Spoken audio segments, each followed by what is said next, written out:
Record. Okay, awesome, Anwesa. We got some really good tips about you for how do you improve the research profile. So, can you maybe now take a step back and now get back into the after ending up in the US, right? You have been doing some master's preparation. You have been preparing for PhD. So, Yeah. what do the universities look for when it comes to PhD applications? Can you maybe talk a little bit about what are some of the pros and cons of doing a PhD in the UK? And again, what are some of the things to like, for example, maybe you could talk a little bit about funding scenarios and all that, right? Sure. Maybe talk a little bit about that. Yeah, let's go from there. Then I'll ask you further questions. Sure. So, regarding that thing, so I ended up here. I told you that I was struggling that I'm going to start the application, right? People are doing 780 something like application. So at this point, I have two options. I explored. First thing, apply like them, apply, and get the hit at one point. And second thing, and in this case, you have to invest the time. And the second option is the masters. Go for the masters and go there, make connection, explore what are the things happening over there, and apply from there. So in this second case, you have to obviously have to invest a bit of financial thing like money, financial support. So I chose the second option because at this point, at that point, I didn't have the time to explore or give that much 700 application. I don't have the time honestly. So I chose the second option. So before coming here for the masters, at this point, loads and loads of international students like our Indian people come here for masters. But the major problem I have seen, sir, I have talked to the lots of Indian master student over here, and in Birmingham, you can't even imagine how much percentage of the student are Indian. Sometimes I feel like if you go to business school, 80% of the students are Indian in our EU business school. So from this rate, how many students are coming here. But the main mistake I have heard from them they're doing, they just come here unprepared. This is the first mistake. So they think that they go there, they complete the study, and companies will be running towards them to get the job, to give you the job. That's a big myth. Okay, so while you are coming here for masters, be super prepared, I would say, because in UK masters just for 1 year, it will just go away like blink of the eye, believe me. I started in September 2023 15th, and it's 1 year, and I feel like it's just yesterday. So when you're coming here, make your documents ready. If you are gonna go for the industry, research that what industry you wanna go for, what are the documents needed, connect people accordingly. If let's say you are coming to Birmingham, connect to University of Birmingham alumni, connect to University of Birmingham professors, everybody, make a pool of it. And once you come here, ultimately reach here, go in person, email these people and meet them in person. That will create a super good impression, regarding everything. And that person will be understanding, okay, this person is really keen to know and learn things, because not only he or she reached me online, once he reached here, they're still coming here to learn and understand. And this is the first important and foremost important point, I would say, sir, because this connection later, I will say, end up giving me this PhD, helping me, pushing for this PhD. So this is before I come here for the masters, I have this by mind that after these masters, I'm going to go for the PhD. You asked me earlier. So I have the clear cut view what I'm going to do after that. That's why, so for PhD, what sort of documents you need for the application? CV, research proposal, SOP, and if you want to apply like in different countries, go for the different format of CV. But I am applying, I know that I will be applying in UK. So those documents I just started Did you give some exams, Anwesa? No, I didn't. Okay. IELTS, that's just IELTS. I just appeared for IELTS. Yeah. So for UK, if you have either TOEFL or IELTS, that's done. You don't need any other PT any sort of exams, nothing. But the requirement of IELTS like IELTS is that does differ from university to university, how much they want, and for different courses too, honestly. So this is the thing. And I cleared actually IELTS before coming here while I was applying for the master. So that was already in there. Because the University of Birmingham didn't ask me for IELTS, but I knew that I'm going to go for the PhD, and IELTS is must for PhD. So that's why I qualified in advance rather than qualifying in here. Because I told you, if you want to do PhD this year, you have to apply previous year. So it's just 1 year whole cycle. So let's say after 1 year, I'll be getting the UK degree. So it's not needed anymore to have any of the sort of English qualification test like IELTS or PT or IELTS or TOEFL, but I'll be applying previous year. So the universities, they'll be asking me for the document. So how is it possible for me to go for the IELTS while I'm in UK? That's super duper Yes. complaint, right? So this sort of planning, I did before I came here, that, okay, this sort of thinking I already had in my mind. And honestly, believe me, sir, this just paid off in time. Because when I applied, I got the offer from PhD. They asked immediately for the IELTS certificate. They said Okay. that, and if I didn't have that, they asked me to complete the degree master first and come back next year. That's going to be Okay. super complex. Anyway, so this is a thing. So give me One some statistics, Anwesa. So I remember you telling me you had a bunch of scholarships, right? So how many did you yeah. apply? How many places did Hmm. you get? How many did you get full scholarships? And like, are all the expenses covered under scholarships, or are Yeah. there additional expenses beyond scholarships? Can you shed some light in terms of how the funding scenario works? Right. So if you are doing PhD in UK or any sort of abroad countries, there is three sort of fees involved in here. First is the tuition fees the tuition fees that is same like masters. Let's say master is for 1 year, PhD is for 4 year. So you need 4 years of student fees, tuition fees. And the second thing is your fellowship. That's your living cost. That the fellowship we also get in India. And third is the bench fees that we call it RTGS. Okay. So that is a summative amount that is used, let's say, for equipment buying purpose. Your lab will be getting from the funding body. If you self-funding your PhD, you have to keep in mind that money too, because for Okay. PhD, that money is really important. So that's the sum up of the money you will be using for going, let's say, for conference, going somewhere to present, like all this thing. Because in abroad universities, we do collaborate a lot, and we do literally collaborate with different places. And for our lab, we every year we go like different places like Europe, Portugal, German, or like that, because our collaborator stays there. We have to go to attend conference. So these three monies you need to pay. So some funding body, what they do partially fund you. And let's say they partially fund you for your tuition fees and a bit of fellowship. They don't give you the bench fees. So the funding, but actually it differs. But I always suggest go for the full funding thing, the whole thing covered. They pay tuition fees, they pay bench fees, they pay your fellowship, everything. That's the safest option. And the second option is that some of the universities here I know they pay the home student fees and the fellowship, but you have to pay the gap between the home student and international studentship. This is the kind of thing also happens here. The three options, and obviously the self-funded one. Yeah. And the funding doesn't come from the professor. It comes from a separate No. body, right? And you had to apply Separate for it, body. correct? Yeah, funding body. Yeah. So in UK, it's very rare that the supervisor had the funding to give you and sponsor you to do the PhD. They can sponsor PDRA, postdoctorate, lab technician, but in UK, your supervisor do not have any own funding. You have to bring funding in their lab. They'll be getting money. Is that how This it is works in Oxford and Cambridge also, Anwesa? That I funding think doesn't it's come the directly? same. I think Okay. in almost the same. So funding and so Oxford, Cambridge, they have the more number of scholarship, but no particular supervisor has their own scholarship. The institution has the scholarship, not the supervisor. So sometimes they have some project and they have the money. This happen, but mostly here this super duper rare. But mostly here money comes from an institution, an organization, or a particular body, not a particular person. Let's say I have seen there's some charity organization here. They sometimes funds. So it's something like that. And each and every region has their sometime own funding body. You have to explore that what sort of funding bodies are locally present there. So the funding I'm getting, it's a UK government funding. So as we're talking about the funding, let's talk about the funding a bit more. So in UK, the most important and you can say the prestigious funding or scholarship you can get is the government funding. UKRI. We say it UKRI. So if you search like UKRI in the Google, you will be getting 7 options of the funding. UKRI basically funds all the fields, whatever fields you can think of, from arts to science to music to everything. So my field is BBSRC, biotechnology and something like that. So BBSRC is my part. EPSRC is the engineering people.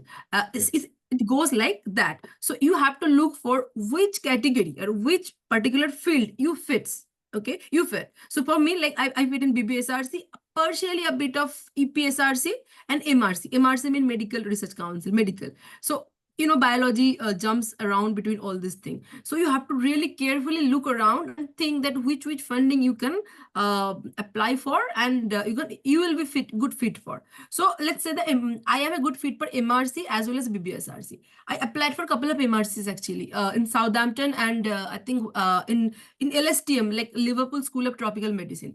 But the problem is that so medical people do generally prefer the medical people, like medical student who are coming from the after doing the masters, I'm sorry, MBBS. Though you are open, the projects are open to apply, but there is a particular age for this MRC people, like medical people. That's the thing. So they won't say you that thing, but you have to understand and talk with the LinkedIn people to understand this thing, and with the supervisor. So can you shed some light on how do you optimize your chances of getting scholarships? So what were some of the techniques you use to make sure that you have a better chance than your competition when it comes to getting scholarships? And you got some great scholarships. So can you talk about it? Yeah. So of the most scholarship opening in UK opens like this time, September. It mostly is completed by beginning of the January or sometimes February, not much. So if you want to apply for the fellow scholarship, apply now and be ready like the whole year, because from September 1 your application mode should be on. And in terms of application, the way applied, so the documents are super important. First thing is the SOP. This is, I would say, SOP here in UK is more valuable than even the CV, because the science people, the scientists or the funding body people, they look at the way you present thing. Academic writing is the one of the key skill you needed before you come here, like in UK, and you have to hone it properly. And this is not easy, honestly, I would say. So the scientists here, they know if you are coming to a PhD background, is just not only working in the lab. You have to write loads and loads of paper, and you have to do the academic writing. So academic writing as well as academic reading is a really crucial skill you have to develop. So your CV doesn't depict your academic writing skill, but your SOP does. That how you write, how you are portraying the whole thing and whole story of your life, or what sort of information you are taking, how it's well connected. That's why SOP is really important.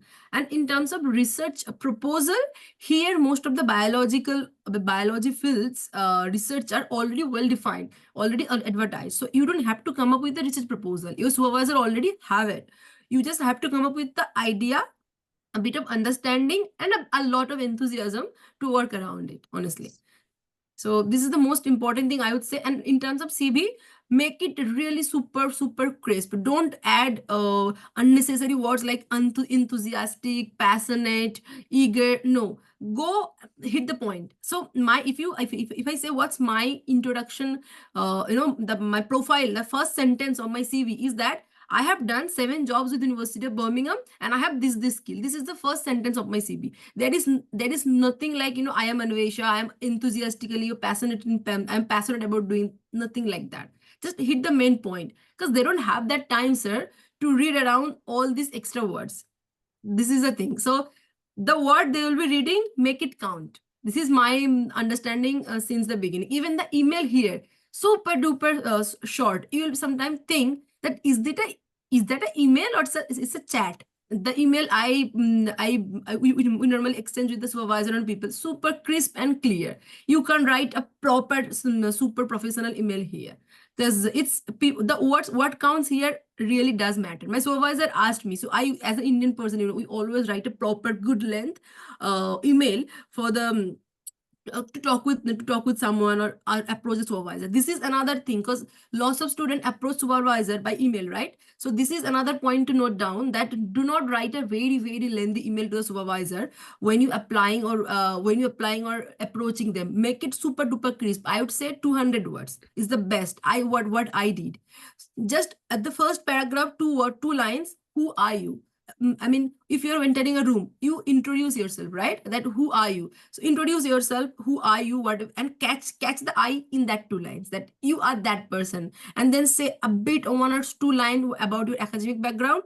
Make most of the use most of the words for your research interest, how you can contribute in his project, and the last point, why you are the well-suited candidate.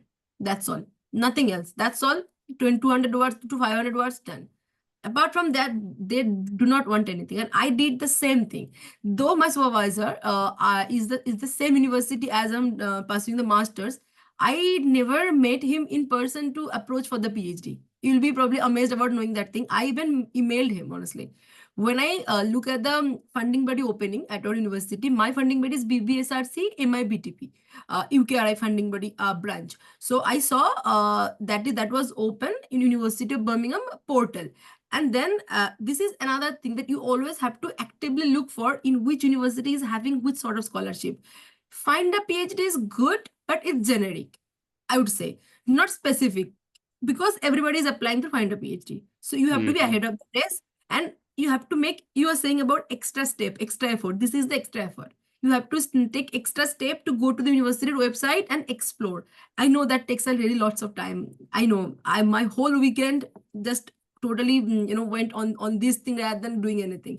It takes a really considerable amount of time. Make a habit of checking the all university that you have in your mind that you want to go in a regular basis. Just look around. It's like a binge watching, that you do binge watch YouTube, do the explore, that kind of exploration with the university portal.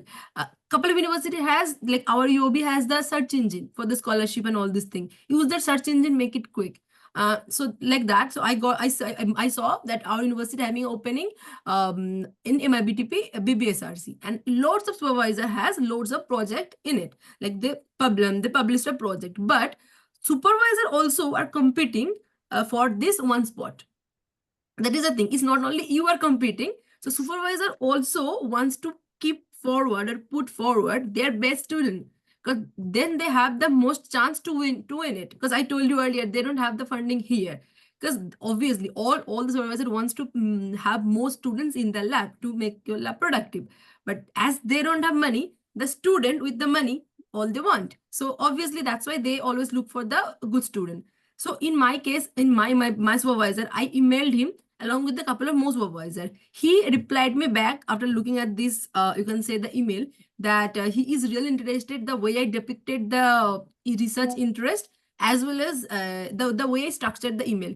You'll be amazed, sir, knowing that I even attached a small diagram that I made, like custom made diagram properly with the bio render and all this thing with that mail, and said that I want to work like that. And I think that thing just catched his attention, honestly. I mean, that's my opinion. Because nobody do that. Nobody put that much effort to make a proper diagram of the research project before even joining that, before even knowing that you want to get it or not. So those are the couple of little extra steps you have to go to catch the attention, go there. So yeah, and then he said me that, okay, apply with me. I had a formal meeting with him that about my research interest, my project, how I'm gonna work, and he clearly mentioned at this point to me that he also have a couple of 7 or 8 more candidate under him, only applying with him. You can just probably know the competition, like probably 10 just with him, and you have more than 100 to 200 supervisor only in UOB, only in Birmingham. 10, let's say 10 students per person. So from Birmingham only, you have like more than nearly 10,000 students, and let's say that, let alone the other universities. So this is the scenario. Anwesa, fantastic, right? I mean, that's a milestone. So I guess just to recap this conversation, there's a lot of procedural formalities you have to go through to get scholarship, and you have to do it, right? There's no other way out, and there's a smart way of doing it versus a lazy way of doing it, right? And I think it's very important to be passionate about this space and do something extra. So that's one thing. Talking about research interests and what difference you can make, I think that's definitely something which comes out very clearly in terms of how you present yourself. And I think third thing is also a personal connect, right? Something about either you know the person beforehand, and if you know the person, it makes it very easier for that person to choose you compared to everyone else. That's definitely one thing. If you are not able to meet the person, I think like what you did, right? So add a personal note to it, like maybe do something different, something nobody else has ever done in the past. Maybe adding a picture, photo, something like that. Like just make it more flowery, but also showing that you are more interested than everyone else. Just a little bit extra, right? You kind of tip the scales in your favor. Okay, so these are amazing tips, right, to get selected for PhD programs. So you walked us through how to apply for these, I mean, how to improve your research profile, how to get selected into PhD programs. But maybe let's think about the last set of conversations about. So what do you think students should be looking at when it comes to, say, coming to UK and planning for the future? Like, I know there's a lot of changes also happening with the UK visa system and about job prospects. So do you want to offer some tips to students as they look at UK for further studies? And Yeah. is there something they should be doing right away in India before they come to the US? Or as soon as they come to US, sorry, as soon as they come to UK, should they be doing something different? Over to you. Yeah, so I would say, before going on to the thing that should they come to UK, I would say that about the skill. I should say learn couple of coding skill. That's super duper important at this point. So during my masters in UOB, we were taught like R programming and Python as a part of our biology skill. You know, that much improved our course module is that they are teaching in molecular biotechnology course R and programming and Python.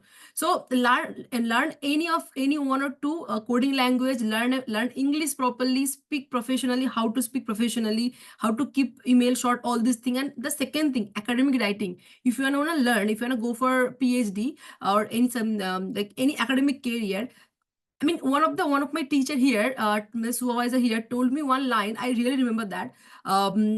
Academic, though we had English, okay, but academic English is nobody's mother tongue.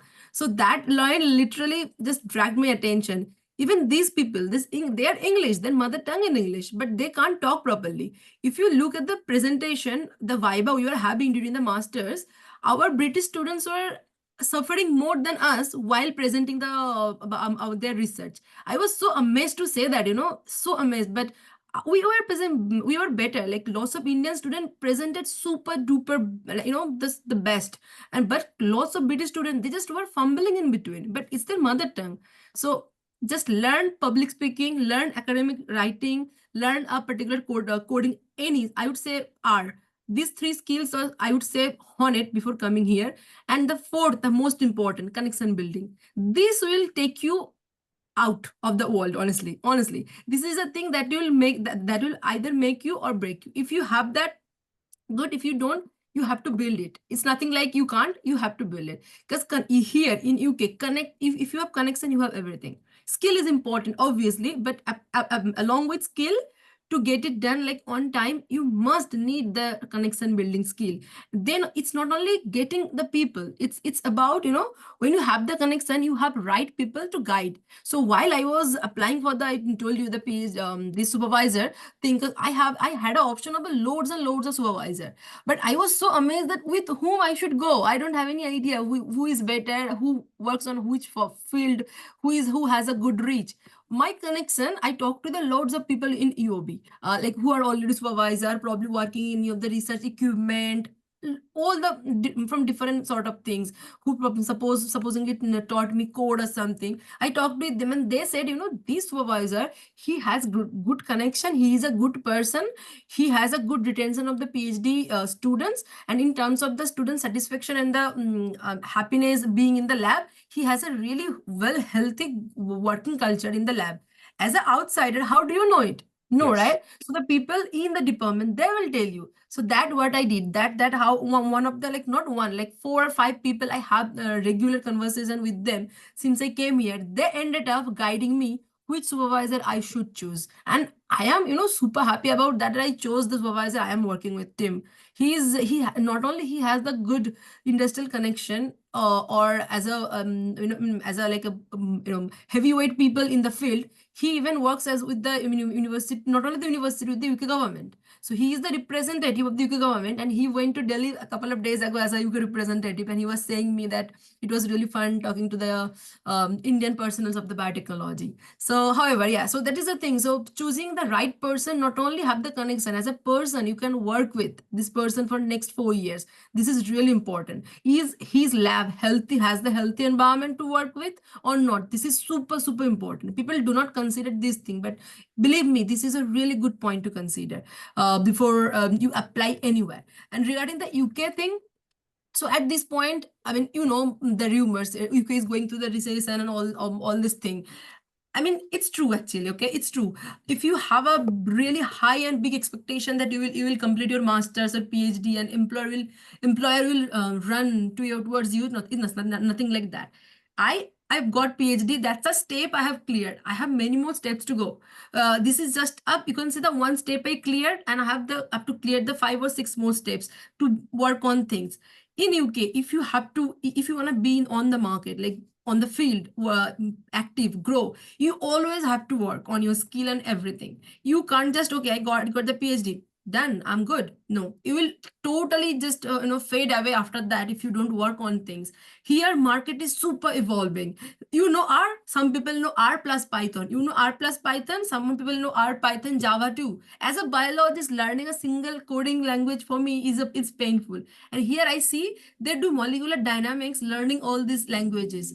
Here people know loads and loads of skill, and fight with these people, compete with these people. You also have to be that much capable to do these things, constantly grow. So do you think you have the capability that after the PhD, getting the PhD, you can constantly work for next couple of years and next 10 or 15 years too? Because if you want to stick to the market, you have to work on here. It's not like you get a job and sort it. No, nothing like that. If even the academics professors here, sir, they work more than me. They literally work all the day. The way they hard work, I see they come to the office 8:30 before even me, PhD students. I go to lab something around 11. They come at 8:30. And also, this doesn't matter here. In India, we have that you have to go before supervisor, leave after supervisor. That doesn't matter here. You go whenever you want. So they come even before us and leave after us, something sub 7 or something. They work that much hard still at this age. So now you know how much we have to work to get things done. And regarding the funding and the money thing, UK government is literally cutting down on the on research field, because they have really scarcity of fund. But there are some core areas like biology, chemistry, physics, science. Basically, they never run out of the money on. They always spend money all these things. And believe me, if you are a biology student, UK should be the heaven for you, because the opportunity UK offers in the field of biology, it's just amazing. It's on you how you explore it. And obviously it's super competitive, sir. It's really super competitive to get a PhD any of the UK university with funding. That's the most important thing. And if you think about a good ranking university, let's say like top 100 Russell Group 1, that's really competitive, but at the end of the day, it's super worthy. Believe me, when you complete your PhD from this university, you not only have the one of the best connection of the pool of the connection knowledge, you also have a understanding how and you want to lead your life or career thereafter. You will be an expert of leading your professional life. You will be a professional, basically. You will enter here as a student, you will come out as a professional. So there are hardships in UK. I won't lie that, okay, now everything is made out of the flower root or something. No, it's not. You have to still work. And apart from this professional academics, all this thing, let's a bit focus on the personal thing too. So, here you don't get literally nobody to work on your things. We don't get any helping hand people like that. You literally have to do everything from the scratch to the top, from cooking your things to cleaning your clothes, everything. And you have to study, you have to cook, you have to earn, and also you have to grow. So this is not something very easy for me when I came here as a normal student, because belonging from the Indian background, we have our parents who help us, right? Who help us a lot regarding everything, from the house course to the earning thing. They help us, support us. But here you have nobody.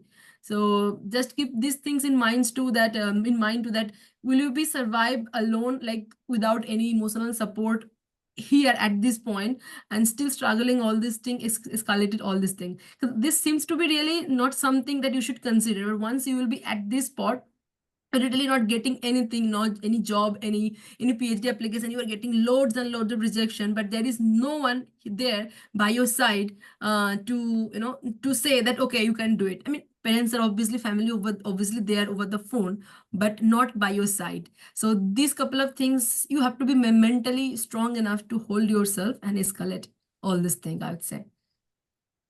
Anwesa, absolutely fantastic points. I mean, very mature answers, right? I mean, this is what I like about your answers, is that it's not just a student perspective, it's also somebody who's probably been in the industry, who sees what's happening and can see the big picture, not just the current goal in terms of doing a PhD. So wishing you the very best. Hopefully, as you do your PhD, get to a top academic position, hopefully, maybe even think about the options of coming back to India, maybe a professor in one of the IITs or something like that in the future. So wishing you the very best. I'm going to pause the conversation here. And if students have any further questions, I would ask them to let us know in the comments below. And Anwesa is happy to connect with anybody on LinkedIn. Is that correct, Anwesa? Anyone have questions, they can reach out to you, right, on LinkedIn? Yeah. Yeah, so I'm my LinkedIn ID is just my name, ANWESA, Anwesa Manna. So if you just search that, my University of Birmingham profile will come. So this is just my only one LinkedIn ID. If anybody can just connect me there. And anyway, I will send you my LinkedIn ID. You can just paste it with the video link or something to make it a bit easier. Reach out to Anwesa. I think she's always around to answer questions. And all the best, Anwesa. Super excited. And I'm hoping that you'll also continue to help and mentor other students to also make these transitions 100%. towards building up their R&D and scientific capabilities. And you'll find more Anwesas emerge in the future. Great talking to you, Anwesa. Appreciate it. And also, I would like to thank Vinod sir too, because there is a point where I was literally no guidance and no way. Why should I go? So I would say the people like Vinod sir are really gem to help lost people like us. And like the Anvesha you were seeing over there today are made out of these people, these Vinod sir people who helped at that point, handhold at that point, and that make the people that we are today. So, and let's just take a moment of appreciation and applaud that for people like you who are just working restlessly without expecting anything from us, for our growth of career. And thank you, sir, for being there for all of us. So that's another thing. And wishing all the students very best. And if anybody of you just wanna connect to me, feel free to connect by LinkedIn. I'm always there. I'll try my best to answer. Thank you so much for the note, Anwesa. Let's close the conversation today and cheers again for your career. Yes. Yes, sir. Bye. Bye.